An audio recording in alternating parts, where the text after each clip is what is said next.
একজন মেয়ে ছেলেদের মতন বিহেভ করে। এরা দুজনে একসঙ্গে বিয়ে করবে এরকম একটা চিন্তাভাবনা রেখে কার্যত এগিয়ে চলে।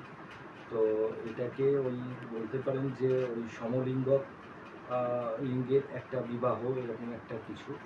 তো যে ছেলের মতন ব্যবহার করে সেই মেয়েটির ওপরে পাশবিক অত্যাচার হয়।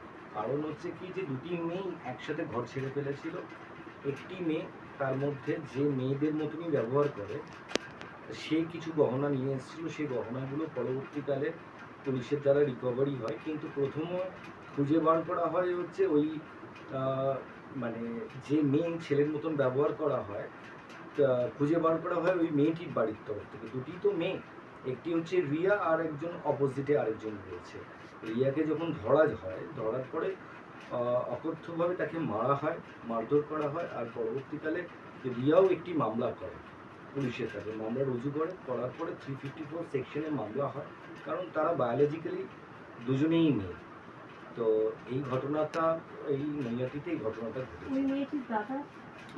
ওই মেয়েটির দাদা রিয়ার ওপরে পাশবিকভাবে অত্যাচার করে শ্লীলতাহানি করে, এটা জেনুইনলি।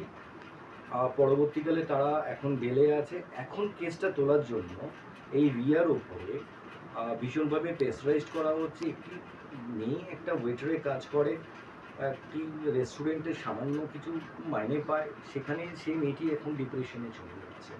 আগামী দিনে যদি এরকম চলতে থাকে মেয়েটি আত্মহত্যার পথ বেছে নেবে এরকম কথাবার্তাও বলছিল, যেটা ভীষণ নেগেটিভ। আমরা সবাই তাকে বুঝিয়েছি বিষয়গুলোকে নিয়ে। আমার নাম শুভদীপ রায়, আমি আলিপুরে প্র্যাকটিস করি আর ক্যালকাটা।